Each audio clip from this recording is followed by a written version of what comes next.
Okay, so hello folks. Another quick unboxing review for you. For Airfix's latest release, the 172nd Vickers Wellington. I know another 172nd release, but again, with obviously the physical size of Wellington, again, if you normally go 148th, might not be a bad option. For those of you who can't maybe quite fit a Lancaster in your display cabinet.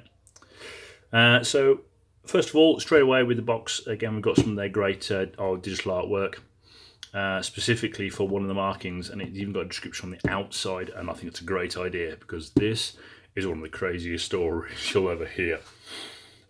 So kit number is A08019. Box is about the same size as your average sort of board game. We've got the artwork again on the edge there. The usual safety blurb on this side here, artwork on the end, and more importantly again, the descriptions on the outside. About the Wellington, of course, very famous. Again, from originally Vickers, Barnes Wallace designed.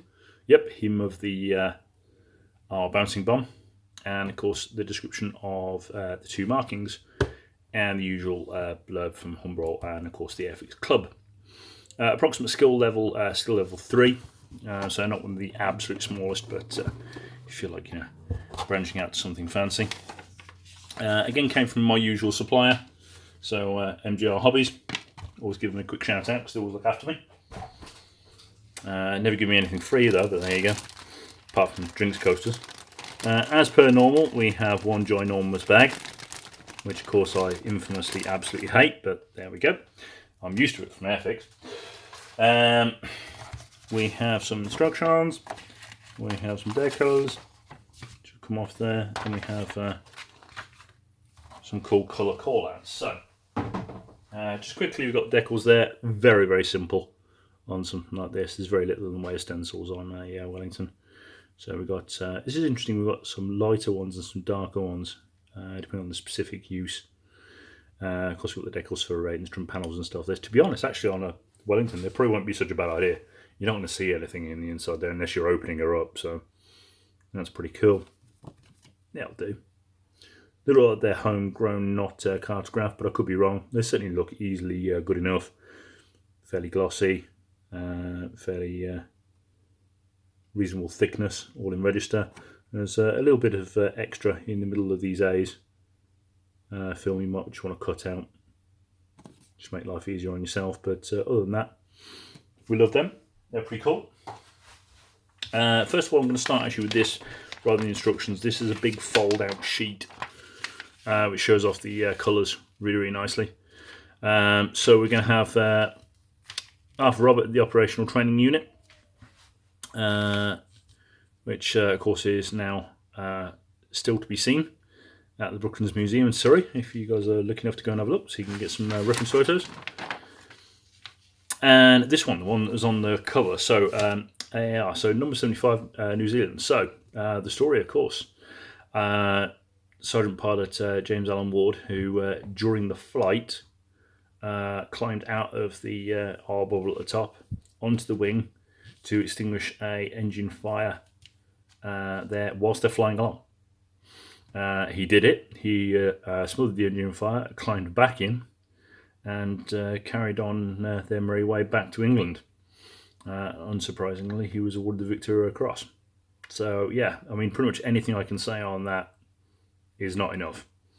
The sheer idea of literally climbing outside of an aircraft to climb along the wing whilst it's flying along, just to sort of calmly put a fire out and then just climb back in again like this is normal business, even during World War II. That is pretty insane. What a damn. Yeah. I do know that our extra model are doing a few our other markings for this, but I'm going to be obvious. I think mine's going to be our James Allen Ward's our machine, because that's a story that's too. I just can't pass that one up. So instructions, matte finish. but these are Airfix's new instructions. I'm a big fan. The usual basic explanation here, sizes and so on, and description, of course, of Wellington. So, right, so we have 3 colours. We've got black and white, we have green, and we have red. Now, red basically explains previous steps or to help with specific allocation of parts. Green are all the parts which, if you're not like most of us, you don't actually have to put in because you won't see it once it's all closed up. So it's totally up to you. You can either get your money's worth out of it and build it all up, every single little tiny thing, all the way down to the chemical toilet, knowing full well that once it's closed you won't see a thing, and it's completely pointless and only you know it's there. Or you can save yourself the time, cut it all out, and not put any of the green bits in whatsoever, and you'll have it together probably over a weekend. So starting off actually along the main spine, which will be actually the floor for the crew and the bomb bay underneath. Not actually technically starting with the cockpit, because we're actually starting sort of just behind it for some of the other crew. And then we're filling in, it starts then there to actually start the main cockpit and the top. Is that on the opposite side? No, that is the toilet. So control yoke are just there going in. Again, being careful of some of these degrees. Oops, sorry, not the camera. Not very professional of me and my big head. Okay, this famous geometric design, of course. Specific holes to open up depending on which version you're going for. Options again for the bomb bay doors, whether or not you can do them open and closed. More detailed parts going on the inside that you won't see unless you get rather fancy. Some more parts that you will, however. Main parts then going into one of the sides, and some more details. This is the instrument panel, etc., all going in there. More strengthening sections going in. That's I think that's Navigator there with his table. Again, more strengthening parts as you're going down. Part of the main spar there towards the tail, so going off towards the tail gunners section there. Again, building up our tail turret there, or where it will be located.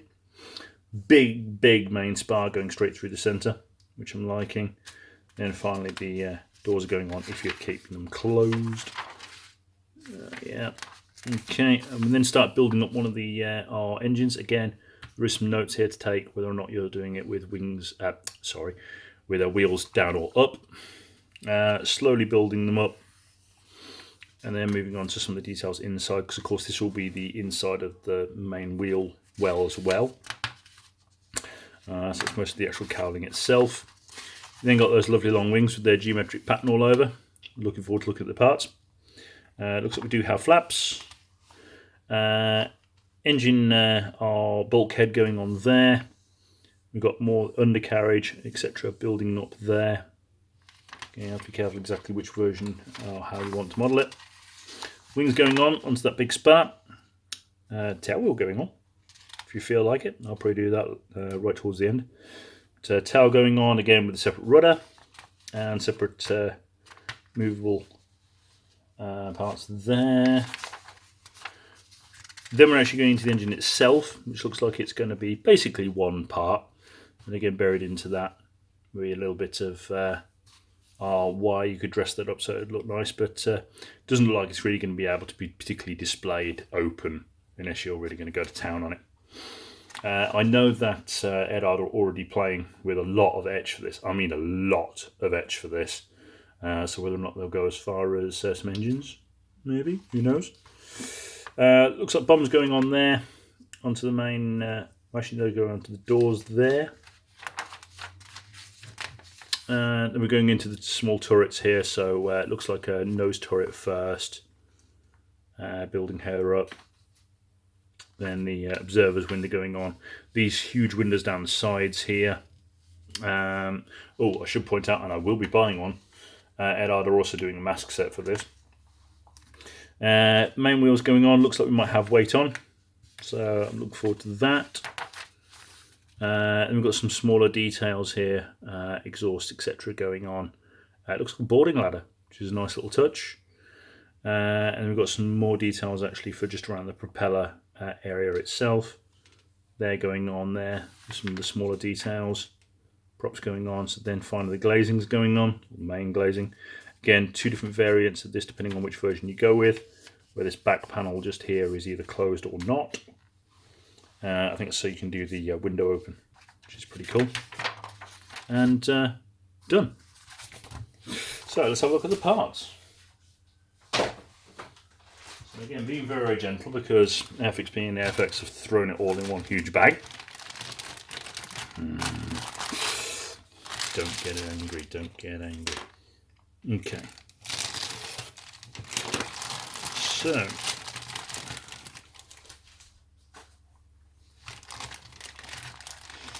be very careful as I'm pulling them out.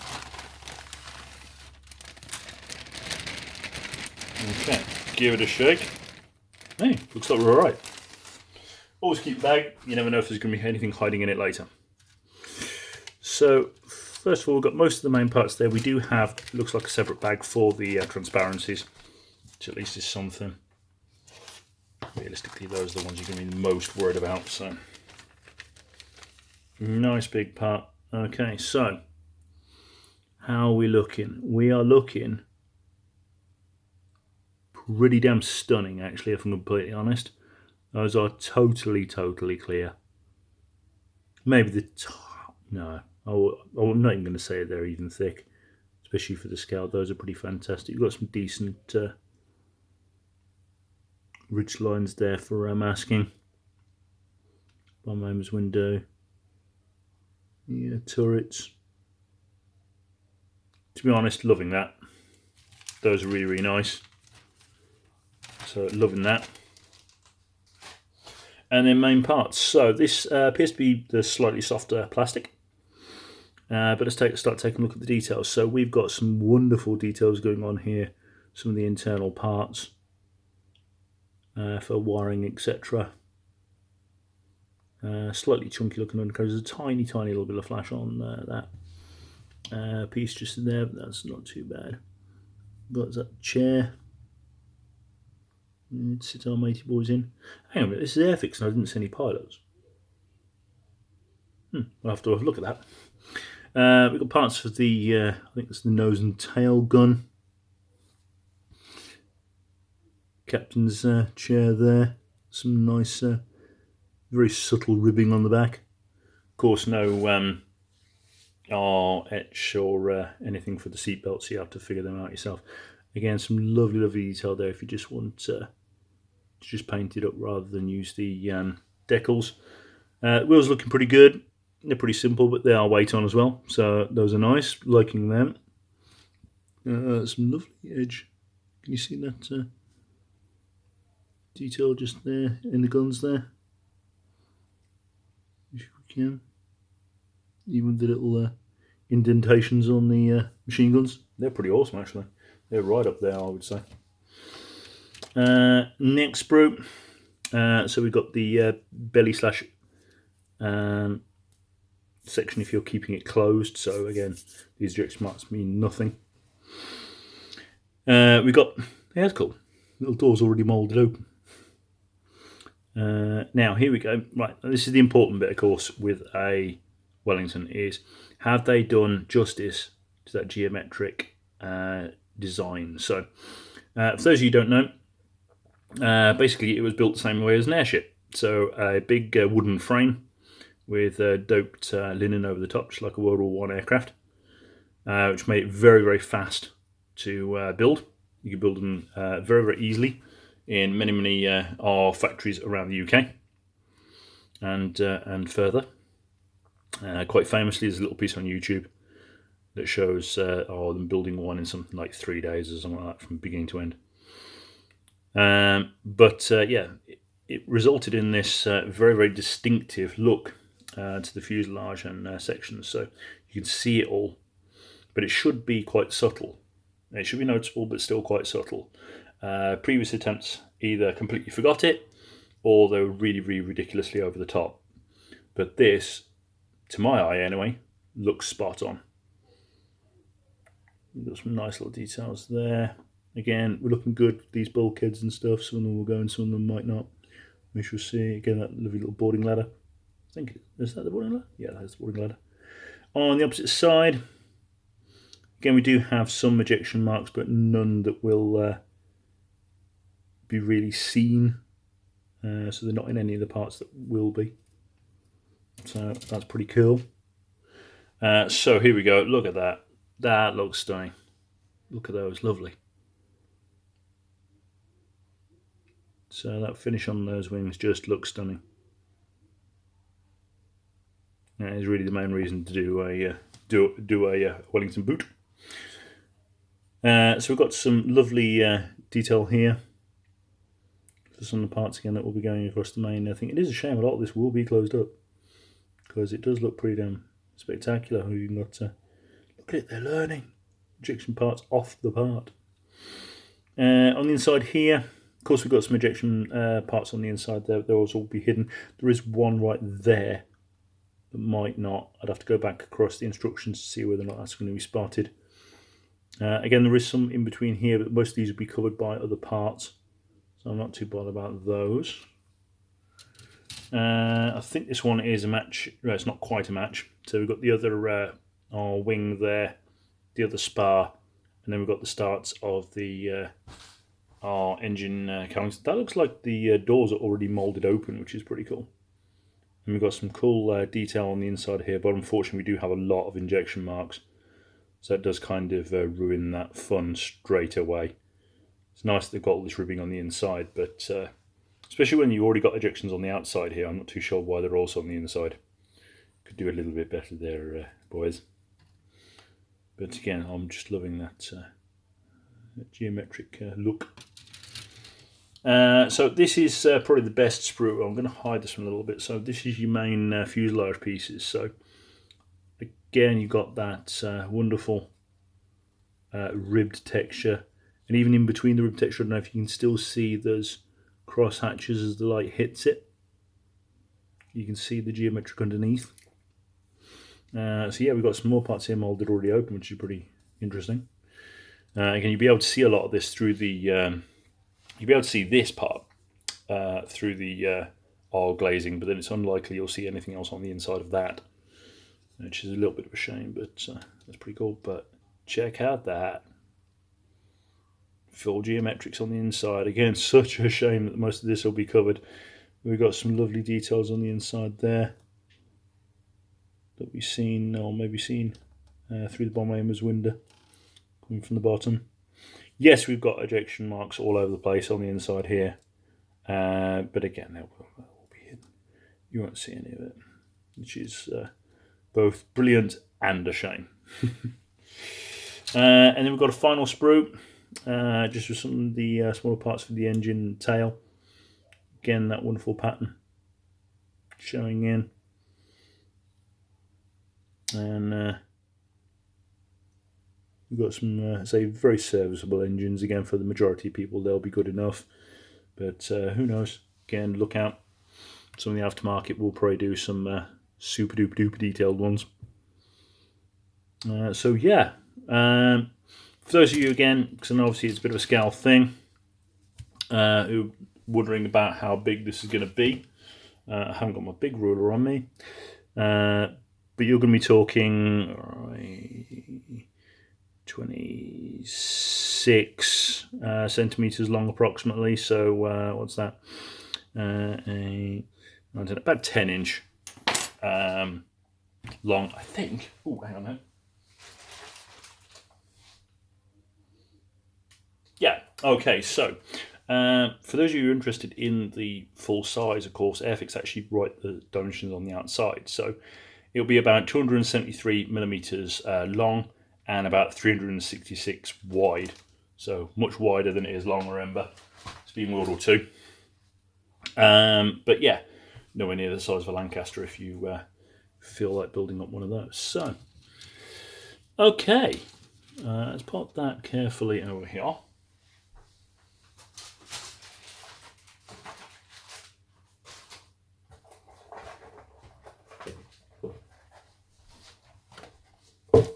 And we'll go back to the beginning. So again, Sergeant Pilot James Allen Ward, being a complete maniac. And that lovely outside. It's funny actually, the corrugation on the box actually makes it look kind of like the real thing. So yeah, overall, really impressed. It's not a perfect kit by any means. I could probably do with a little bit of extra detailing, but as I've described before in previous videos, Airfix I think holds a special place in starters for the hobby. So the beginners can basically buy something nice and big box like this and take it home and throw it together on a weekend, and then the rest of us can go to town and buy all the aftermarket and dress it all up and detail up the engines and open up the fuselage and just go absolutely crazy. So yeah, really impressed. I love how they've managed to get that geometric pattern in. That's the most important bit for a Wellington. So yeah, I'm looking forward to adding this one to the display cabinet. So as always, by all means, please share, like, especially comment. So if you'd like to see anything else again in the future. It's good to see that Airfix seem to have put the Sea Fury problems behind them. I didn't see anything sort of short shot or anything like that. Again, you know, not the sort of quality you might see from maybe Tamiya or Edard, but I would arguably say this is the best Wellington in the scale. So if you fancy like doing one of the workhorses rather than the poster boys, then get yourself one of these. I heartily recommend it. Well done, Airfix. I shall see you soon again. Bye bye, take care.